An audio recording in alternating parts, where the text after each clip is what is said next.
Muy buenas tardes a todos, a todas. Reciban un cordial saludo lleno de muchas bendiciones, esperando que esta semana haya iniciado de manera muy propicia, muy armónica, muy llena de salud para cada uno de ustedes. En primer lugar, a quienes están asistiendo el día de hoy y no estuvieron el día sábado, en primer lugar, excusarme por la no presencia en la Open Class de la semana pasada por motivos de salud, que pues les comuniqué vía correo electrónico. Y de igual forma, muchas gracias a los que se conectaron el día sábado en horas de la mañana, donde tuvimos nuestra séptima Open Class correspondiente a algunos modelos de toma de decisiones que ustedes han visto en sus lecturas que acompañan tanto la semana 7 como esta semana, la semana 8.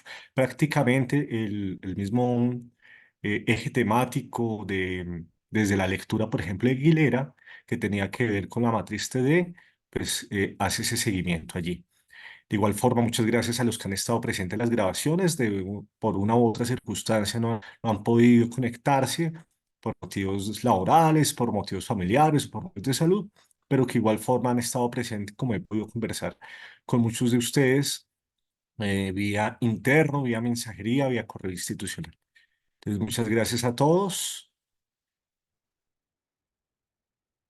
Muy bien, ¿me están escuchando, por favor? ¿Me confirman si me están escuchando? Sí, señor, buena tarde, Sí, profesor. señor. Buenas tardes. Buenas tardes, sí, señor. Vale, perfecto. Bueno, y de igual forma, muy bien, hoy tenemos ya nuestra última clase, el tiempo pasa muy rápido, es una ilusión prácticamente. Bien conocemos que estos procesos formativos son muy rápidos, pero bueno, afortunadamente pudimos estar en todo el proceso sin ningún inconveniente, excepto pues esa clase de respuesta que se realizó, que ya realicé y que espero que pues, ya ustedes hayan podido observarla. En caso de que no hayan podido ingresar a la grabación, pues con mucho gusto se las puedo compartir la mensajería. El día de hoy vamos a hablar de un tema un poco más que les va a aportar a su trabajo final, que es principalmente la lectura de Berries, Canis y Kunz, que ustedes verán entre la semana anterior y esta semana, que habla de unos temas cualitativos sumamente interesantes para que ustedes generen esa reflexión en esa entrega final de ese caso de Amazon que hablábamos las semanas anteriores, de esa última entrega grupal que ustedes tienen que realizar precisamente para este domingo esta última fecha de entrega, y pues ustedes ya con esto culminan este proceso formativo, pero igual vamos a estar ahí como, eh, obviamente, con la implementación de hoy, vamos a analizar eh, Profe, se te está entrecortando la voz. O yo no sé si soy solo yo. algunos Sí, también Sí, se escucho le No se entrecorte. escucha aspectos en el bien, no se escucha bien.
¿Alguien escucha algo? No, No el se profe se escucha. salió.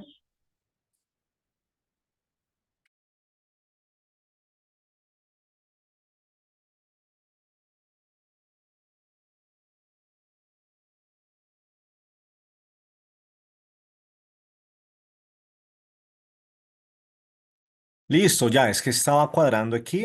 Ahora me escuchan mejor, Sí, profe.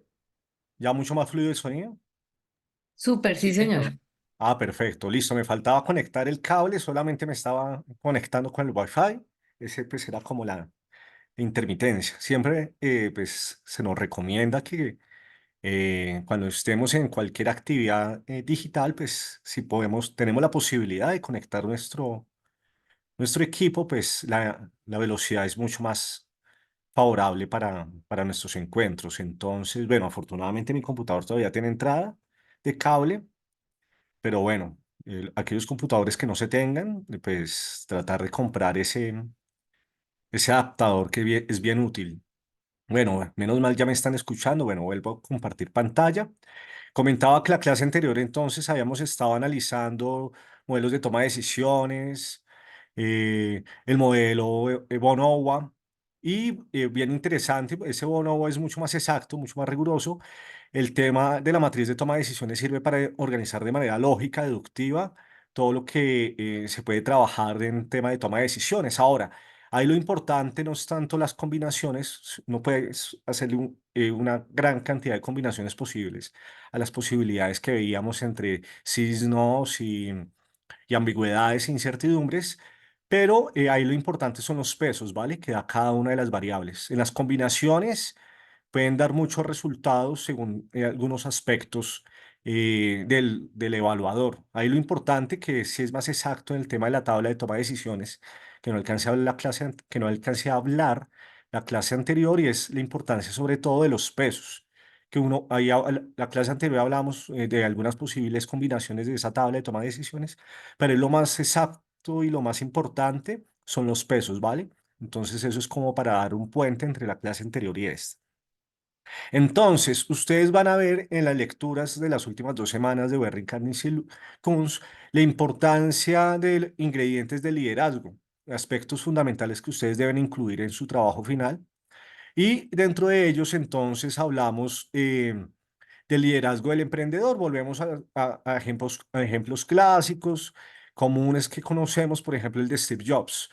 Ese generador de inspiración, de creatividad, que ayudó a rescatar incluso a industrias que no eran muy cercanas inicialmente a sus inversiones, como las de Disney. Se arriesgó con Pixar cuando nadie se arriesgaba en ese momento el 3D.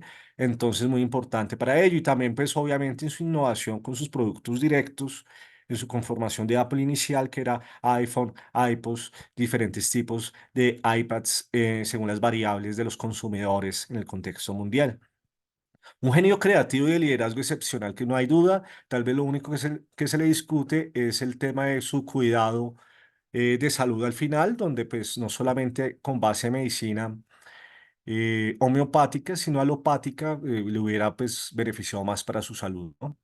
La importancia de no una que sea más importante que la otra, sino que las dos estén de manera integrada, confiando tal vez mucho en la intuición. La visión de futuro, inspirar y trazar el curso.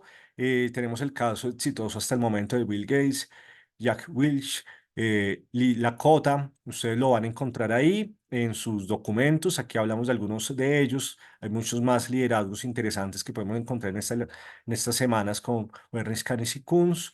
Valores del liderazgo: calidad, preocupación por empleados y clientes, los riesgos que sean en su mayoría, obviamente, en todas las posibilidades calculados a través de los riesgos, de las incertidumbres, de todos esos aspectos estadísticos que nos permiten tratar de calcular esos riesgos de la manera más idónea. La honradez trata también en ese sentido lo más siempre ético y moral. Recuerden que lo ético tiene que ver con la razón y la moral con las buenas costumbres. Entonces, siempre tratar de tener las dos, la razón siempre en la decisión final que se tome y el tema moral que tiene que ver sobre todo con las costumbres de los diferentes pueblos.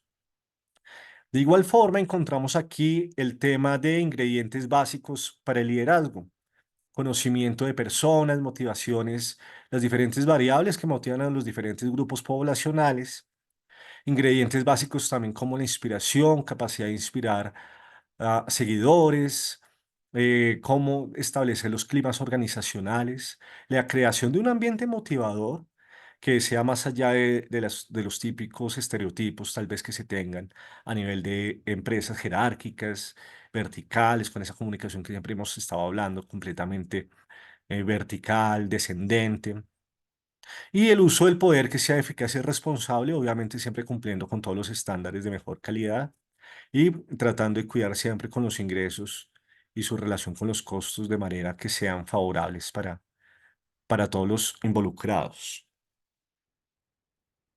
Características de liderazgo. Entonces encontramos el ejemplo, por ejemplo, el ejemplo en este caso de la escuela conductista, que fue un cambio de enfoque a comportamientos. Recuerden que el conductismo se basa de medir cómo responde al estímulo-reacción de los seres humanos, y no solamente los seres humanos, sino todo el reino, todo el tema de la fauna, cómo responden los seres vivos a diferentes tipos de estímulos.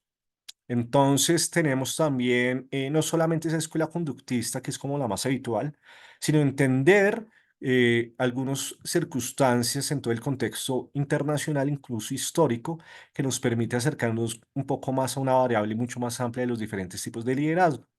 Vemos, por ejemplo, que aquí hay una crisis en Latinoamérica, y hay un requerimiento de diferentes tipos de liderazgos modernos, donde hay una comunicación y escucha constante, evolución y transformación hacia nuevas metas y nuevos objetivos dinámicos, con los riesgos que equivale hoy en día, pues, eh, no decidir hacer cambios y transformaciones, pues es bien importante hacerlo, porque los que no se actualizan, los que no se transforman constantemente, pues pueden quedar rezagados tanto a nivel tecnológico como en las nuevas competencias. Un liderazgo que sea solidario, no solamente en busca de un beneficio propio, y que siempre tenga empatía y diversidad. Asimismo, tenemos unas características claves recientes, que es el ímpetu, esas ganas de cumplir con lo trazado, con esos objetivos proyectados, honestidad e integridad, como lo hablaba anteriormente, desde la moralidad y la ética, motivación para el liderazgo, no solamente motivar a aquellos que nos colaboran, sino también nosotros mismos, siempre encontrar diferentes tipos de herramienta para pensar. Obviamente, no siempre se va a tener un pensamiento positivo también, como se dice por ahí, el que fue afirmativo, el que tuvo un pensamiento positivo desde el punto de vista de ver las cosas de una manera favorable, son los que crean el avión, pero el pesimista el paracaídas. Siempre ese equilibrio necesario, pero siempre buscando las posibilidades y las soluciones a los mismos problemas. Si nos hubiéramos quedado con el problema de que el avión se puede caer, pues no habríamos pensado en la opción del paracaídas como humanidad. Conocimiento del negocio, confianza en sí mismo, capacidad cognitiva, siempre la importancia de conocer, de mirar los sectores económicos, de mirar las cifras, las estadísticas, cómo se está manejando la información desde el DANE, cómo se está manejando la información desde los diferentes tipos de cuentas nacionales, locales, distritales, de los diferentes sectores económicos donde nos estamos desarrollando, para que no hayan sorpresas, ¿no?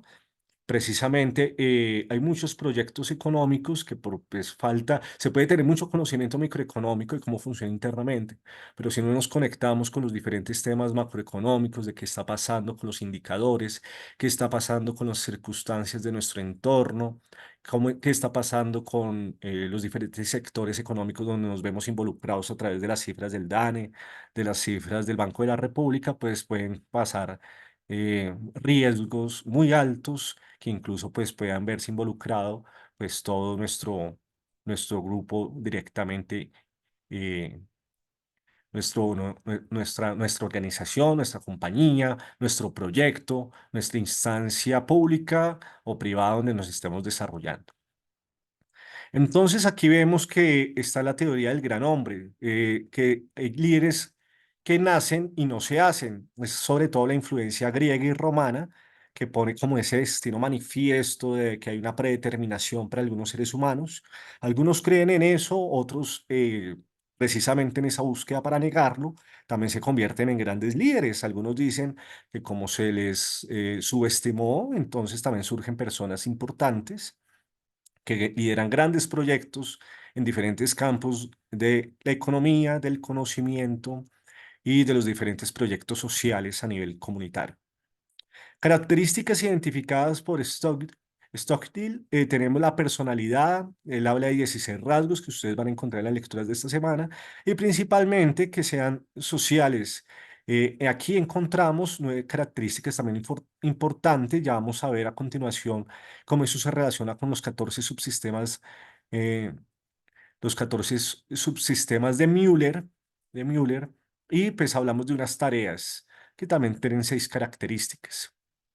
Una inteligencia y una capacidad nos establecen 4 características bien importantes. Ya vamos a hablar de esas matrices de características de inteligencia, sociabilidad, personalidad.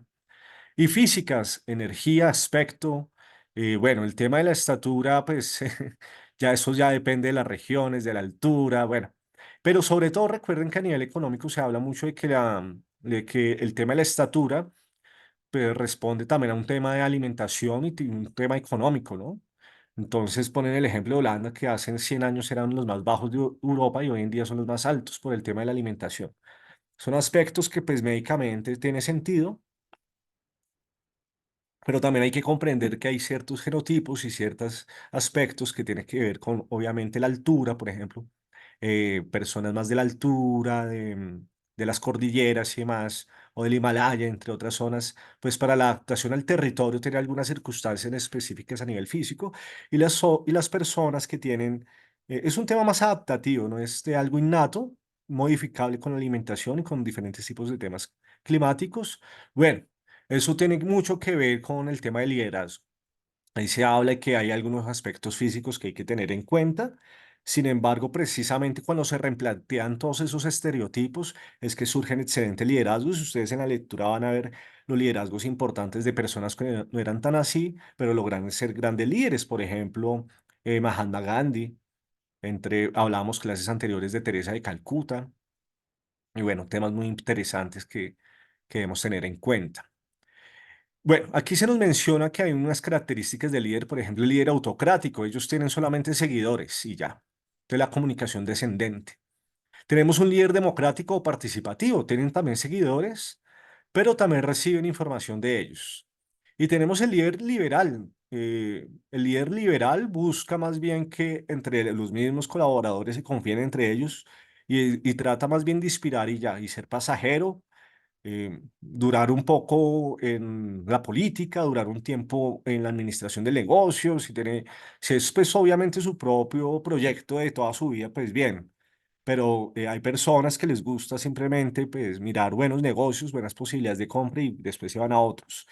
Y en ese, por ejemplo, a nivel político, tenemos el caso de la política nórdica, sueca, noruega, donde los políticos no duran más de 2 mandatos, ya sean de concejales, senadores, representantes, bueno, las características propias de los regímenes parlamentarios que ellos tengan.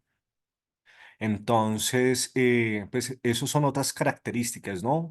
De sociedades más liberales, donde la idea no es que los adulen, sino que hay un constante búsqueda de que se busque la red, de interrelación en red de todos los colaboradores y pues haya un sistema fuerte de pesos y contrapesos allí. Entonces, en esos estilos de liderazgo tenemos el uso de la autoridad, el líder liberal que estaba hablando anteriormente, poca utilización del poder, genera independencia a los subordinados. Ellos también se encargan de, a través de lo que han aprendido, también generar sus propios liderazgos y avanzar hacia diferentes metas. El líder democrático consulta y busca consulta y participación constante de sus subordinados, mientras que el líder autocrático busca que las órdenes sean de estricto cumplimiento y ya. No busca mediar ni informar mucho al respecto, simplemente pues a que los subordinados hagan caso y listo. Esa otra forma de gobernar, la idea es tenerlas todas de manera ecléctica, ¿no? También el rango de responsabilidad, el rango de decisión y cosas que no merecen discusión, sino deben ser acatadas de una vez. Y también todo es ecléctico, o sea, todo se maneja de manera común. No es que solamente sea un solo estilo, sino que mirar en qué circunstancias se pueden utilizar las tres. Entonces veíamos el caso de innovación de Intel, donde Kerpen, a través del enfoque de la ley de Moore y las colaboraciones, establecía que constantemente la capacidad que tienen los procesadores y los microchips y todo eso, cada vez a través de la economía de escala, se va a desarrollar más y eso en el transcurso del tiempo hace que se abaraten los costos de producción de los mismos y se genera una innovación de procesos y productos precisamente bajo esa ley de Moore que a cada rato se está duplicando la producción de este tipo de componentes computacionales para la producción de tecnología. Ahí la clave de la ley de Moore es que se duplican y que eso es bien importante para la producción económica. Estilos de liderazgo, continuo de liderazgo, desde el liderazgo centrado en el jefe hasta el liderazgo basado en el subordinado. Eh, a través de esto, ya sea desde lo uno o lo otro, hay unos factores influenciantes del sistema entorno. Situación y ambiente de la empresa, capacidad de actitud de los subordinados y personalidad del administrador. Todo eso es variable, todo eso es muy dinámico. Y pues frente a eso, precisamente hay que tener en cuenta los diferentes tipos de liderazgos que existen bajo ciertas circunstancias, ¿no? Ojo, no confundir, por ejemplo, el liberal con libertinaje ni democrático, que eso se convierta en una conversadera que no hay ni propósito ni fin, y autocrático, no confundirlo tampoco, que se convierta en algo autoritario, dictatorial, donde la gente solamente tenga miedo y subordinación. Cuadrícula gerencial. Vamos a ver una cuadrícula gerencial basado precisamente en lo que ya habíamos visto clases anteriores, que era nuestra famosa cuadrícula de Blake y Mouton, y hablábamos, recordemos que Blake Mouton tenía a nivel vertical eran los intereses de las personas y a nivel horizontal en el eje X era el interés en la producción. Entonces ahí nos repasan un poco la importancia que tienen las diferentes combinaciones en los diferentes tipos de liderazgo que ya habíamos visto a través de ese famoso esquema de Blake y Mouton. Pero esta es bien interesante que nos habla de precisamente de esta matriz donde hay la combinación de hasta qué punto hay el área de libertad de la administración y hasta qué punto está el área de libertad de los subordinados. Entonces, ¿me escuchan? ¿Me están escuchando? ¿Me confirman, por favor? Sí, profe, fuerte y claro. Excelente, muchas gracias. Entonces, aquí vemos que el área de libertad de los subordinados precisamente va hasta donde encontramos esta flechita y esta partecita rectangular del círculo más interno, que es el círculo morado. Mientras que el área de libertad del administrador es toda esta parte de acá.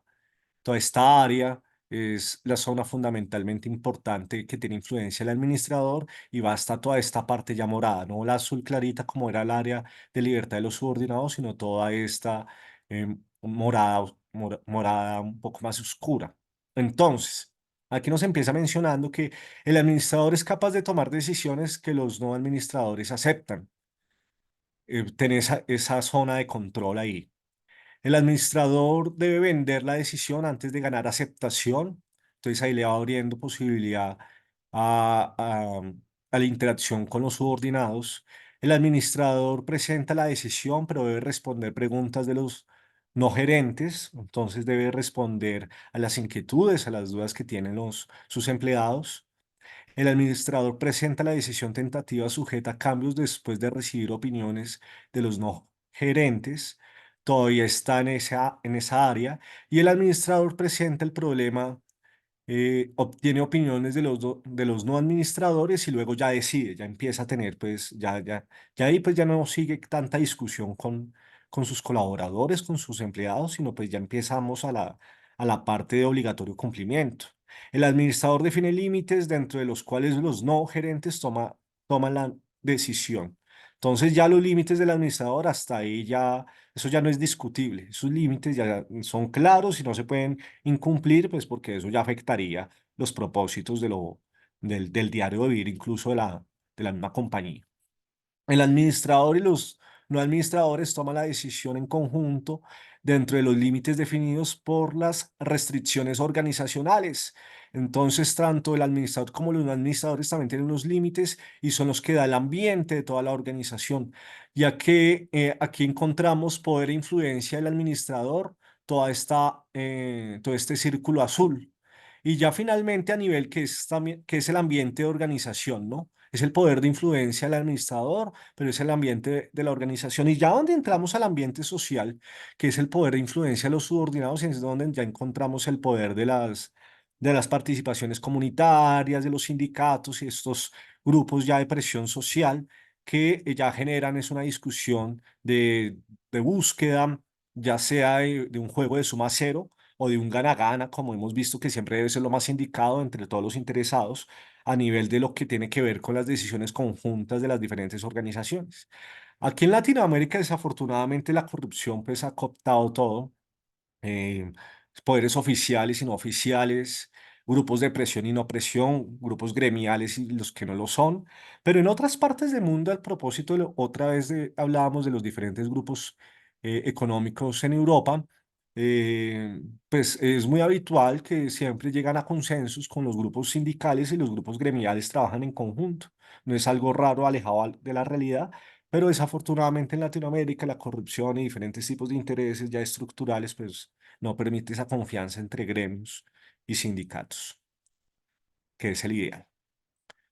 Enfoque situacional del liderazgo, entonces, desilusión con teorías previas, todo eso lo van a encontrar en la lectura de Bernis, Carrens y Kunz, para que por favor ahí lo consulten y lo profundicen. Enfoque situacional del liderazgo, desilusión con teorías previas, por ejemplo, el gran hombre, teorías que sugerían que los líderes nacen y no se hacen, entonces frente a esa lucha surgen las nuevas posturas de que eso no es así, de que precisamente si trabajamos fuerte y arduo y nos estamos capacitando constantemente y mejorándonos, y obviamente teniendo tal vez errores, tal vez teniendo dificultades, tal vez teniendo diferentes circunstancias adversas en nuestra vida cotidiana, ya sea a nivel personal o organizacional, siempre podemos avanzar como buenos líderes para quienes nos rodean y frente a los proyectos que vamos a trazar.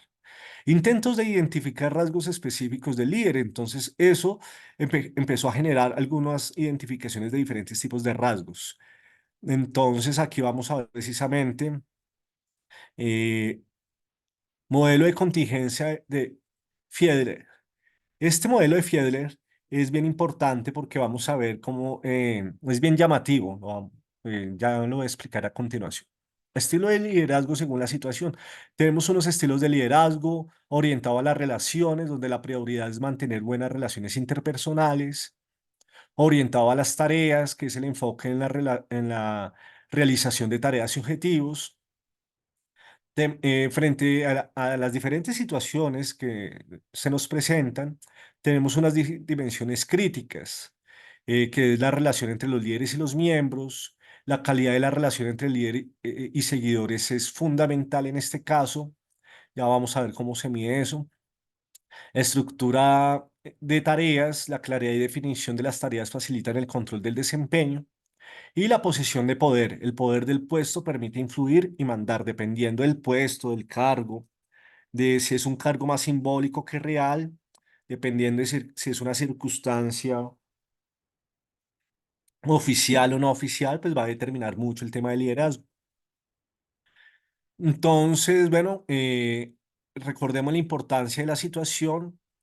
El líder es producto de situaciones específicas, los líderes emergen debido a circunstancias específicas que están ocurriendo constantemente. Y pues tenemos unos ejemplos históricos. Franklin Delano Roosevelt durante la Gran Depresión de 1929, ese gran crack económico. Franklin Delano Roosevelt adaptó su liderazgo a las necesidades de la crisis y ahí pues se dieron cuenta que todo el enfoque económico neoclásico, aunque era muy valioso y es muy importante porque explica muchas dinámicas del mercado, estaba muy desregularizado y pues le faltaba otras variables por ser contempladas. Y ahí esas variables que, de esos esquemas que les faltaba por ser completados, de esas matrices, de esas gráficas, de esa estática comparativa, provienen precisamente los modelos muy interesantes del modelo, por ejemplo, ISLM, que ya nos proporcionó Higgs más adelante, donde analiza todas las relaciones, las correlaciones que hay entre los diferentes tipos de políticas monetarias, políticas fiscales, expansivas, contractivas. Entonces, ahí Franklin Delano Roosevelt empezó a desarrollar lo que se llamó el New Deal en Estados Unidos y pues acabó con esa crisis de la Gran Depresión, que pues había colapsado no solamente el sistema financiero, sino todo el sistema productivo en Estados Unidos. Otro tipo de liderazgo muy discutido ahí es el de Mao Zedong, el presidente de China que llegó a China en el poder en 1949, combatiendo contra sus antiguos aliados del Kuomintang. Entonces, Mao Zedong, que había sido líder de los maoístas, de comunistas allá, hacen una alianza frente a la independencia japonesa con el Kuomintang, que paradójicamente pues eran los nacionalistas de China muy marcados con una tendencia muy radical. Un suceso muy llamativo en el mundo, que los comunistas se hayan aliado con los ultranacionalistas. Ocurrió en China, pero una vez ganaron la independencia, Mao Zedong hacer un conflicto interno y ahí es donde los ultranacionalistas se van a vivir a Taiwán y la China de Mao Zedong se queda con todo el poder ahí de la China continental.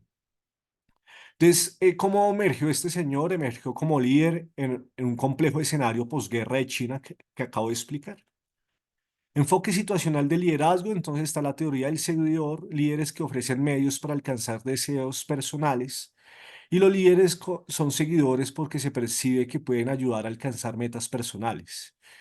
Tenemos esas dos perspectivas del liderazgo que precisamente vemos que se correlacionan con lo que acabamos de hablar anteriormente, con las teorías predeterminantes del liderazgo, si nacen o se hacen, y cómo eso pues, se pone en discusión a través de diferentes esquemas un poco más complejos y analizándose también a través de la experiencia empírica que nos proporciona la historia.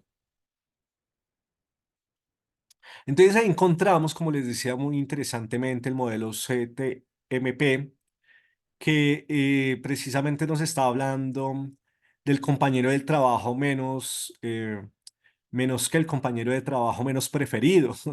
Se llama CTMP, compañero de trabajo menos preferido. Y pues aquí en el eje Y nos habla de la correlación entre el compañero de trabajo menos preferido del líder y el desempeño grupal. Entonces la correlación que hay entre ambos aspectos. El compañero de trabajo menos preferido elevado, orientación a las relaciones, evidente orientación a los empleados y está aquí más cercano a esta esquina izquierda. Entonces tenemos un compañero de trabajo menos preferido, en este caso el líder.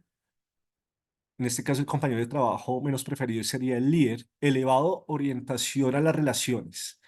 Entonces, o un compañero de trabajo menos preferido, bajo orientación a las tareas y con escasa orientación a los empleados. Y en el eje Y tenemos la desfavorabilidad del líder. Entonces nos hablan que cuando tenemos esta coordenada acá, donde está 1 y cada vez un poquito más arriba de menos 0,60, de menos 0,60, tenemos líderes con relaciones. Las relaciones entre los líderes y los miembros y sus colaboradores son buenas. La estructura de las tareas son bien estructuradas, bien diseñadas y el poder que el puesto otorga al líder es fuerte. Entonces, como mencionábamos anteriormente, ese rol que tiene el líder ahí no es solamente simbólico, sino es real y es oficial. Aquí en esta otra coordenada acá, mientras va avanzando hacia un poco más la desfavorabilidad del líder, y más hacia la relación de un CTMP bajo, orientación hacia las tareas, con escasa orientación a los empleados. O sea, donde está la parte azul, importa más son las tareas, y lo que es la parte rosada, lo que importa es más la relación y el bienestar entre el líder y los colaboradores. ¿De dónde salen eso? De diferentes estudios que han realizado en Estados Unidos. Y pues ha sido publicado en textos y en editoriales bien reconocidas como McGraw-Hill de 1967. Entonces, diferentes estudios demostraron que, bueno, este tipo de ratios. Cuando tenemos esta coordenada un poquito más alta hacia en búsqueda en beneficio hacia los trabajadores, relación líder-trabajadores, pero donde se haga una cierta desfavorabilidad del líder es cuando hay relaciones líder-miembros buenas, pero cuando las tareas no están muy estructuradas, que digamos, así el poder sea muy fuerte. Entonces vamos viendo cómo se va acercando a la relación líder-trabajador favorable, pero a pesar de eso, hay una desfavorabilidad mucho más amplia del líder que en las coordenadas anteriores. ¿Por qué? Porque las tareas no son muy estructuradas, que digamos.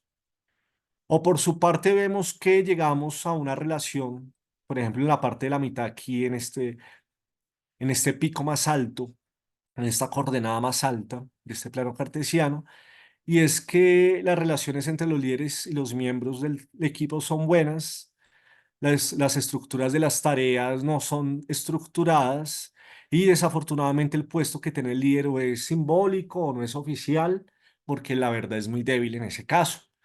Entonces, a pesar de que hay una buena relación entre el líder y los miembros, pues el liderazgo es débil en este caso, hay una desfavorabilidad con el líder.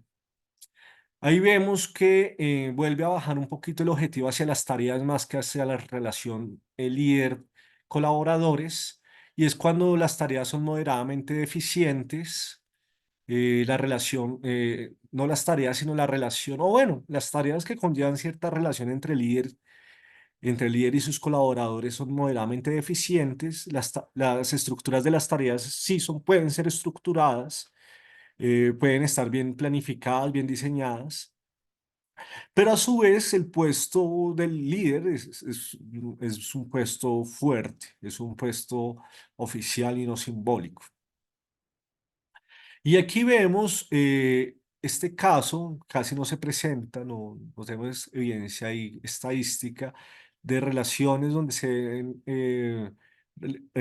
combinaciones entre liderazgos, líder-miembros moderadamente deficientes, estructura de tareas estructuradas y un poder de puesto débil. Más bien encontramos, por ejemplo, aquí en toda la mitad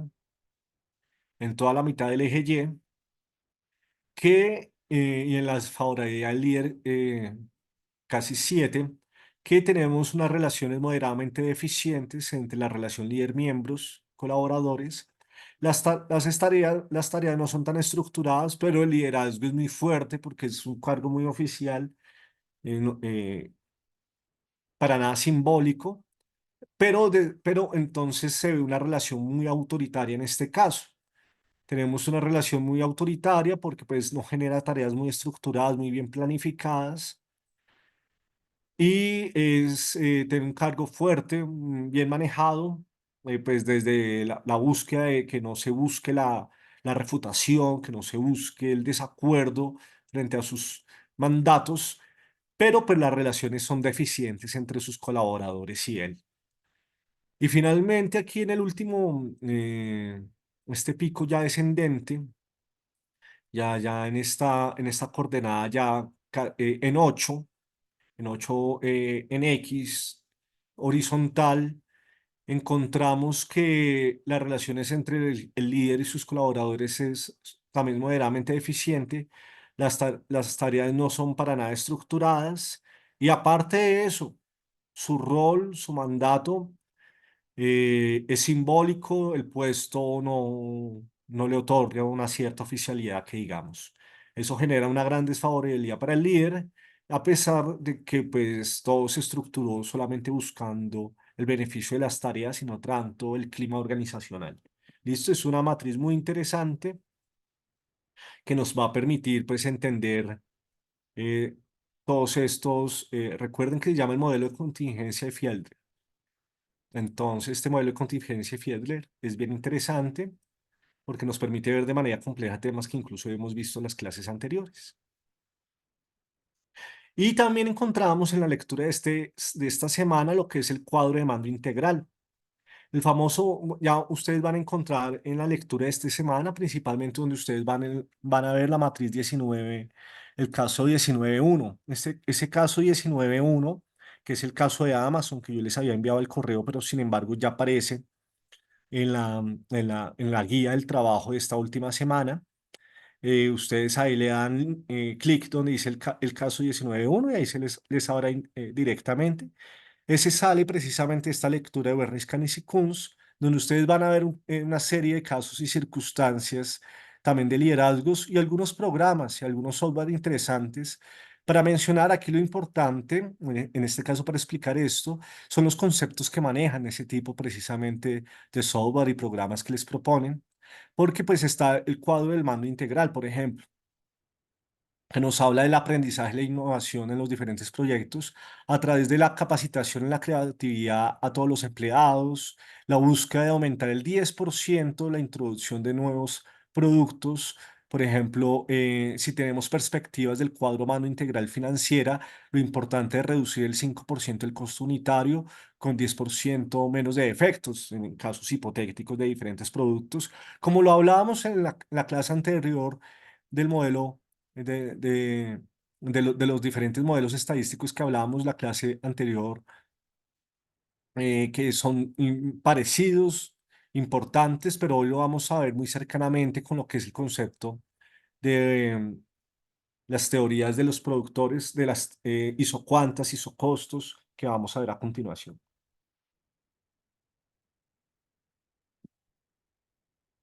También tenemos el tema financiero a través de la identificación y contrato con proveedores de calidad y costo menor, todo lo que tiene que ver con la calidad, beneficios y costos menores.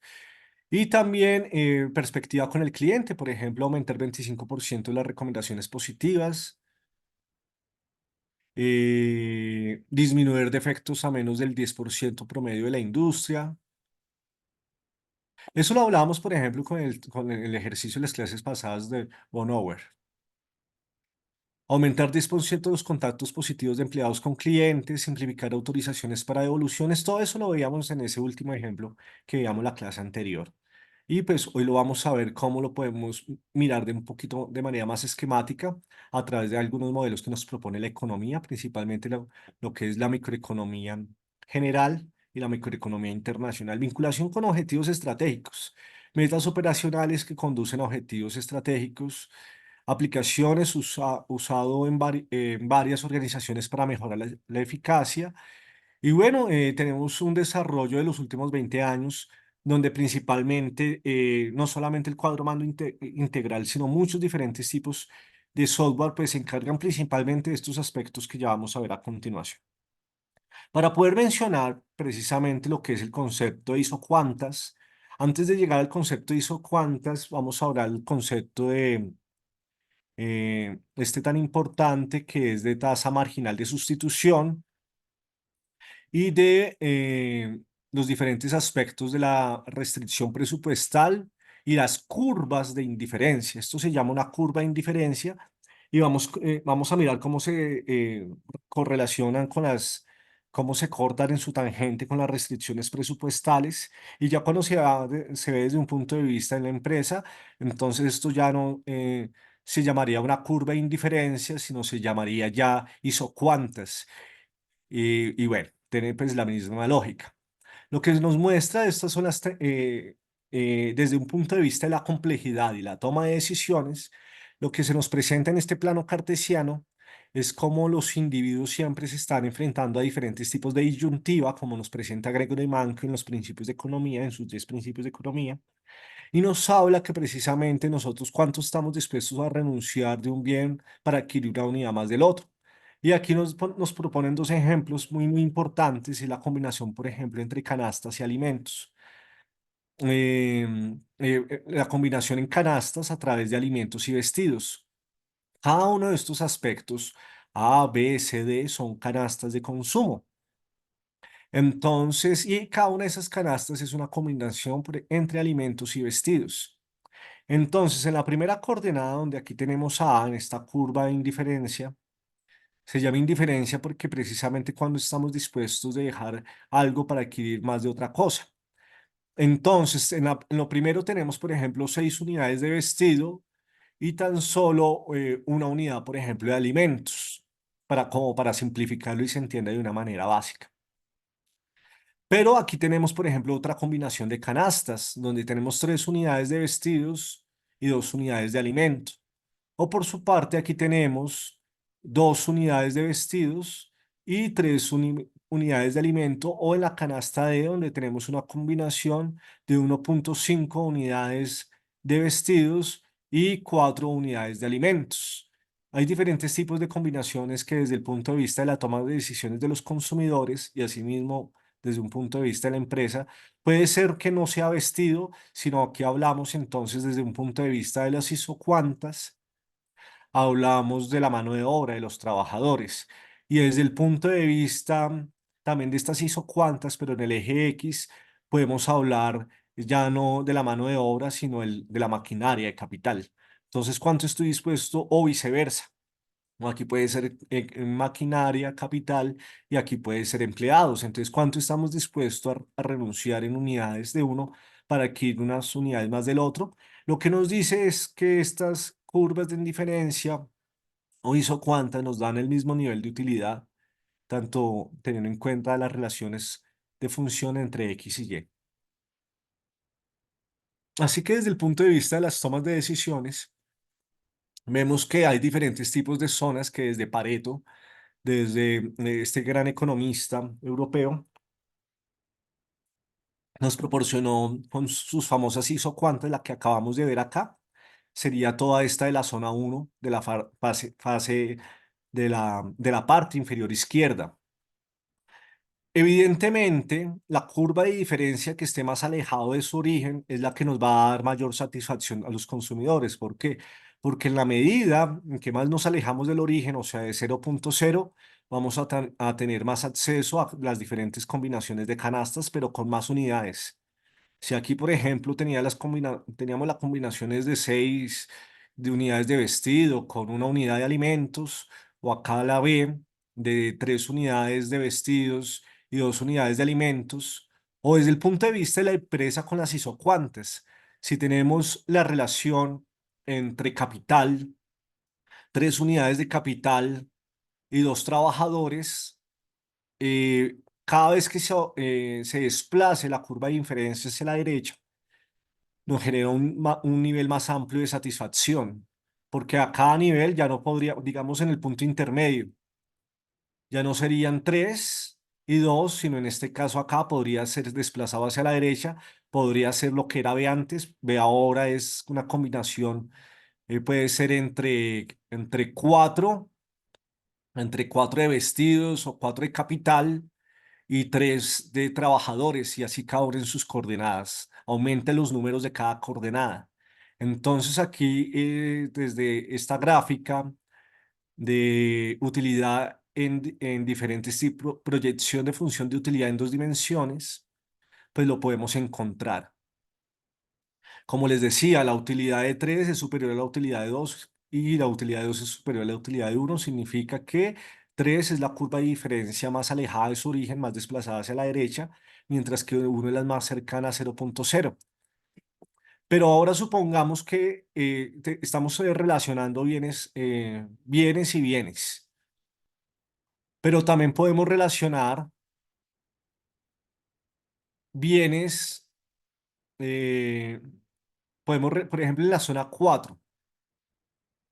Podemos relacionar X, que es un bien, y Y, que pueden ser males. Por ejemplo, bueno, para no confundirlos, vamos a pasar a la siguiente diapositiva. Por ejemplo, la correlación de toma de decisiones entre males y bienes. Entonces, ya las curvas de indiferencia tienen diferentes formas. Por ejemplo, si tiene esta forma, tenemos una relación de un mal y un bien. ¿Cómo así que tenemos el caso de un mal y un bien?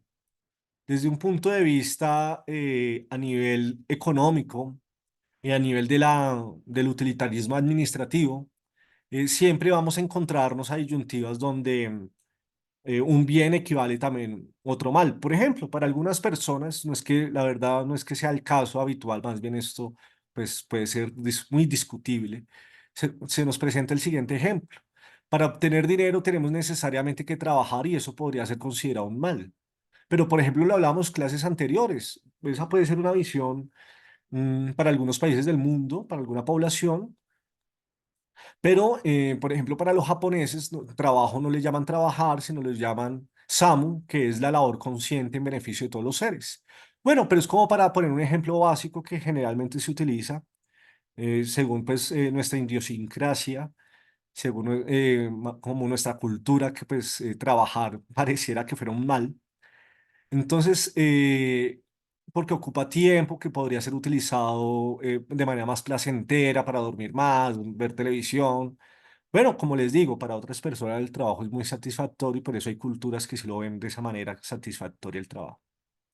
Pero aquí nos hablan de otros ejemplos de combinación entre bienes y males. Para formarnos una profesión tenemos necesariamente que estudiar y para algunas personas estudiar es como un sobreesfuerzo y les parece algo malo. Entonces, la contaminación es un subproducto de la producción. El riesgo de una inversión es la contrapartida de una mayor tasa de ganancia. Pues eso sí es más cercano a la realidad. En este caso, un bien equivale a un mal y ustedes saben que pues, las mayores tasas de rentabilidades y ganancias de muchos negocios equivale también a un gran riesgo y pues, precisamente esos riesgos en muchos casos suceden. Entonces, hablemos de este mal que, por ejemplo, equivale el riesgo y este bien que es la tasa de rentabilidad.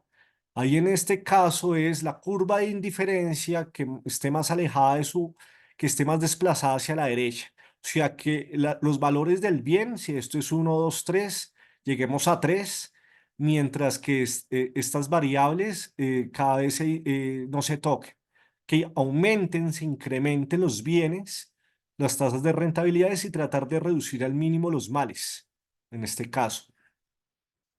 Em, y también pues puede tener esta serie de valores donde pues tenemos aquí el bien que es el dinero y el mal trabajo, supuestamente el trabajo, lo que esté más alejado, que genere, este por ejemplo puede ser un 1, 2, 3, que lleguemos a 3 de valor acá, de esta curva de indiferencia, con pendiente positiva curvada, que tratemos de llegar acá a estas combinaciones posibles porque así se reducen al máximo los valores del mal.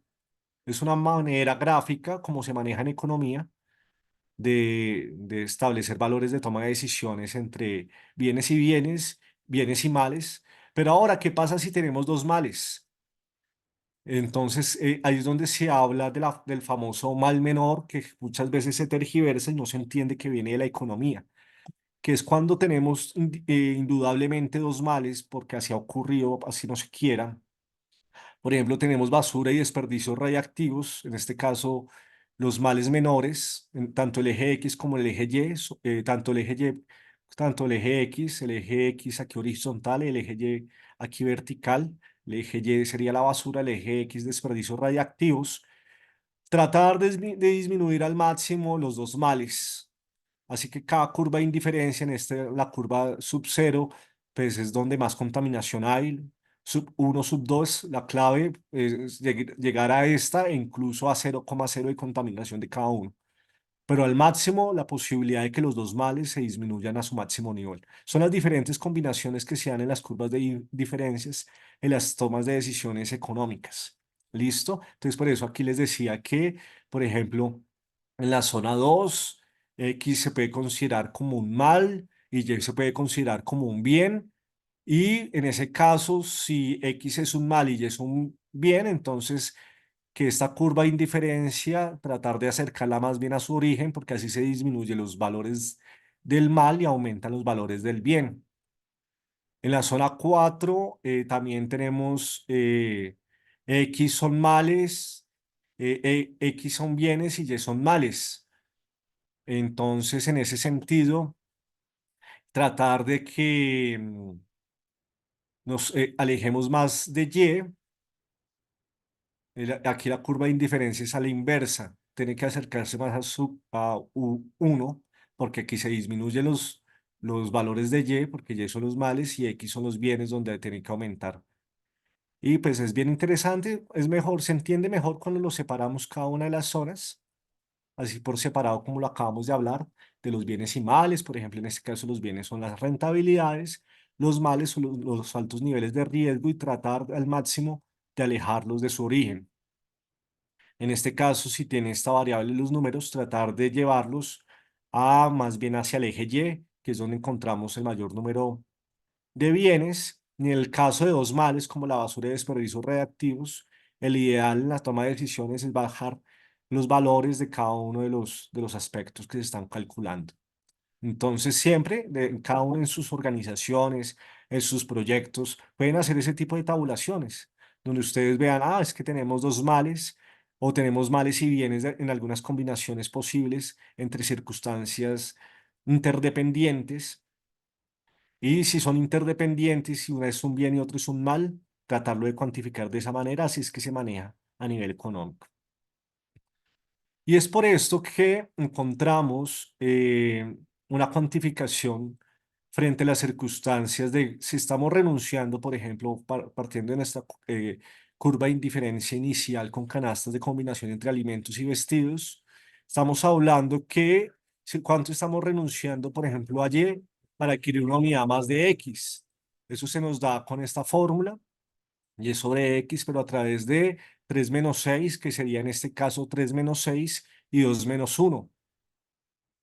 Eso nos da ese valor. Cuando es 3 menos 6, se pone en el numerador. 3 menos 6 se pone en el numerador, eso nos da menos 3.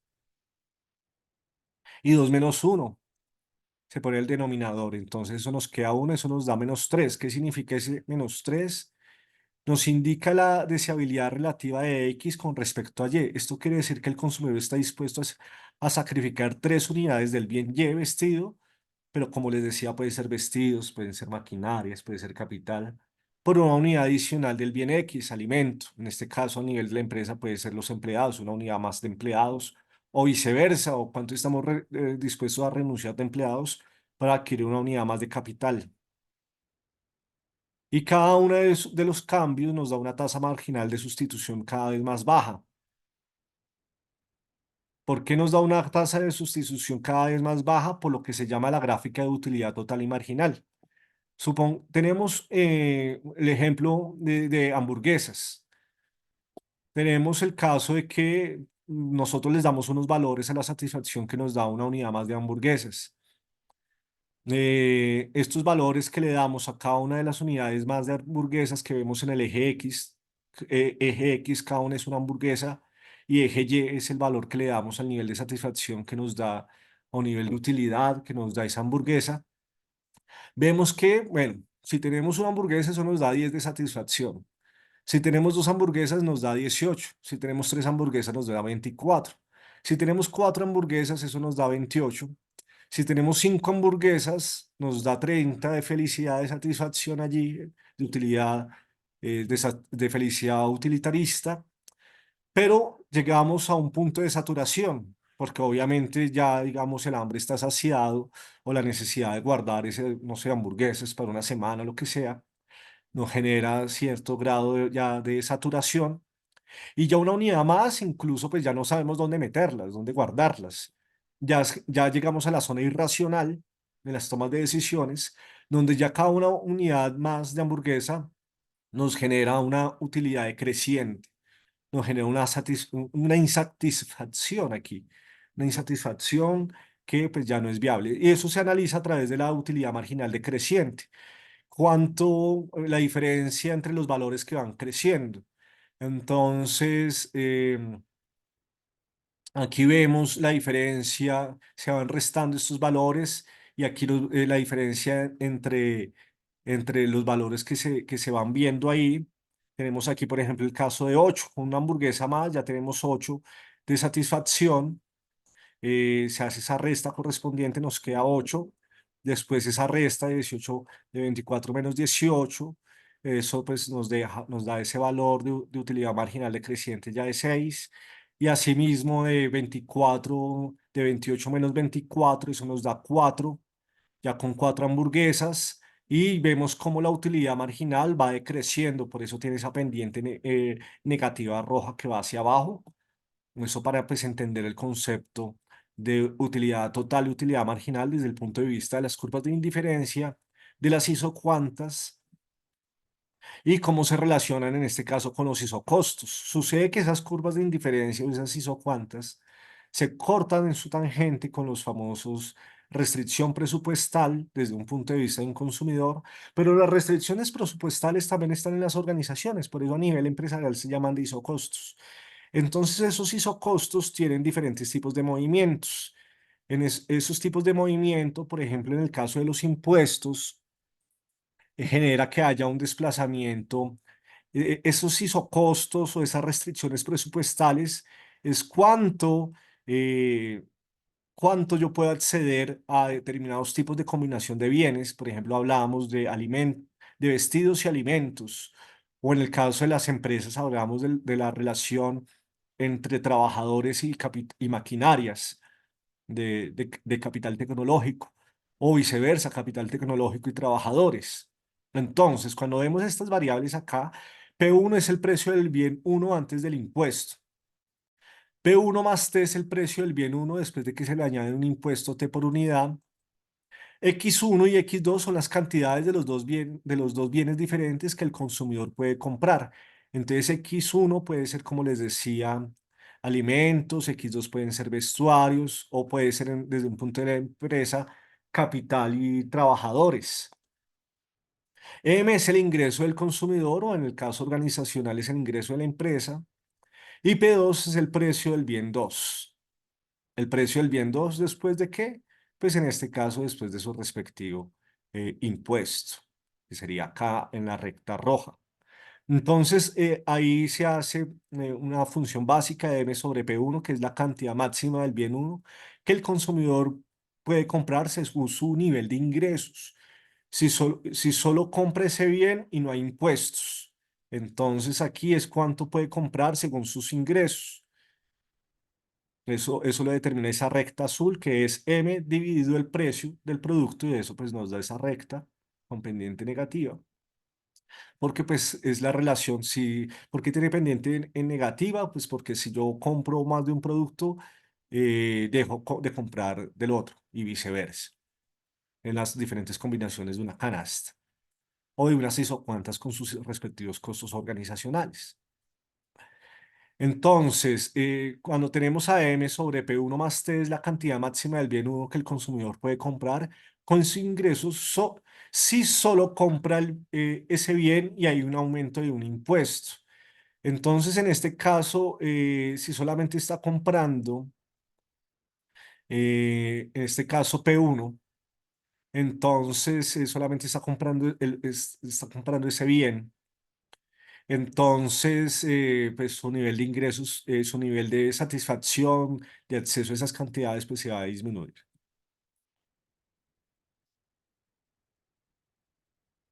Pero en este caso nos está diciendo precisamente que la recta roja Surge precisamente de esta función, que es después de que se puso el ingreso, y pues que va a pasar del azul a la roja. La azul a la roja y hubo una disminución de este bien de acá, X1, que puede ser pues alimentos, vestuarios de la empresa, maquinaria, o pueden ser número de trabajadores o insumos o lo que sea. M sobre P, que es M, recordemos que es el ingreso del consumidor, el ingreso de la compañía, sobre P2, que es el precio del bien 2. En este caso, P2 es este de acá. Y pues cuando hablamos que solamente está comprando este bien es cuando llegamos y nos acercamos completamente al eje. Obviamente cada vez que nos vamos acercando, por ejemplo, aquí en la mitad hay una combinación entre este bien y este bien. Si solamente compra acá este bien, sería solamente esta coordenada acá. Pero en la medida en que esté más, todas estas son diferentes tipos de combinaciones. Por ejemplo, donde pongo aquí el mouse, es que estoy consumiendo más de este bien según mi nivel de ingresos. Estoy consumiendo muchísimo de X2, de este bien que le llaman X2, y muy poco de este bien que le llaman X1. Y viceversa, si yo pongo aquí mi mouse, estoy consumiendo un poco más de X1 y mucho menos de X2, porque están solo estas poquitas cantidades, 1 o 2 unidades, donde pongo el mouse acá. El hecho es que cuando hablamos de impuestos específicos, casi el consumo del otro bien se mantiene constante, donde el que reduce principalmente es el que le agravan el impuesto, que le graban el impuesto, en este caso X1, por eso se llaman impuestos específicos, donde pues no tiene que ver completamente con un desplazamiento en toda la restricción presupuestal del consumidor o no tiene que ver con un desplazamiento total de, de los isocostos de la organización, sino que hubo una disminución de una de sus variables. Si es una organización, puede ser una disminución de capital o una disminución de trabajadores por un aumento en sus impuestos en esta parte, mientras que el consumo de los otros pueden mantenerse constantes, porque lo que se va a disminuir es todo este triángulo que sale de acá, que es el aumento del impuesto que reduce la posibilidad de consumo de este bien que le llaman aquí X1. Y cuando hablamos de esta función M sobre P2, la cantidad máxima del bien 2 que el consumidor puede comprar con sin ingresos si solamente compra ese bien, o sea, donde aquí sale la flecha, es la máxima capacidad que el consumidor puede comprar o de la empresa que puede precisamente manejar a través de su nivel de ingresos, a través de los diferentes tipos de ingresos eh, totales, pero más específicamente los ingresos marginales que surjan de allí, o desde el punto de vista del consumidor con su restricción presupuestaria, es lo máximo que puede consumir de ese bien acá y aquí lo máximo que puede consumir si no tuviera impuesto. Ahora, si le inventan impuesto, por ejemplo, al bien que le llaman X1, pues ahora pues el nivel de satisfacción se va a reducir principalmente para el bien X1. Pero cuando tenemos impuestos de suma fija, o que son los mismos de impuestos de suma alzada, lo que hacen es desplazar y reducir considerablemente la capacidad de consumo tanto de la organización como del consumidor a nivel particular.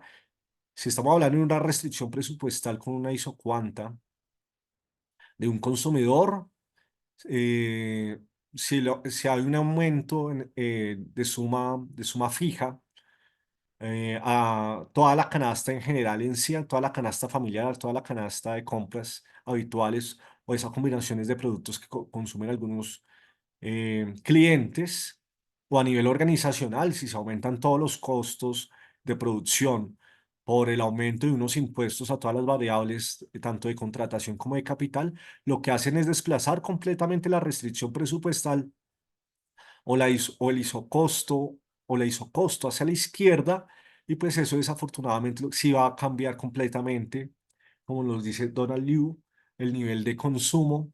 Y bueno, también es muy interesante para que analicen todo lo que se mencionan desde los estudios de Gregory Mankiw, Paul Romer, em, También tenemos a Paul Samuelson, todos los textos interesantísimos de Paul Samuelson o Microeconomía de Paul Krugman, donde se explica con más profundidad, más detenimiento, que no alcanzamos en la clase de hoy, todas estas variables y en este caso tan importante que nos interesa, que es el tema de impuestos de suma fija o suma alzada, para contemplar las diferentes circunstancias que puedan presentarse.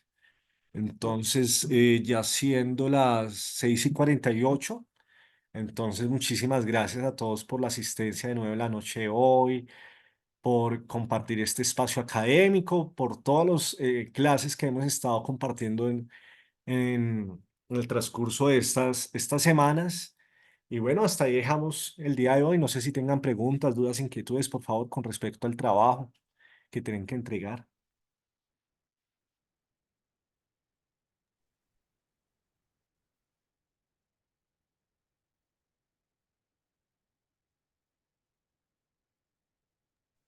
No, profe, pues con respecto al trabajo, no, no, profe, y pues muchas gracias, profe, por todo su tiempo.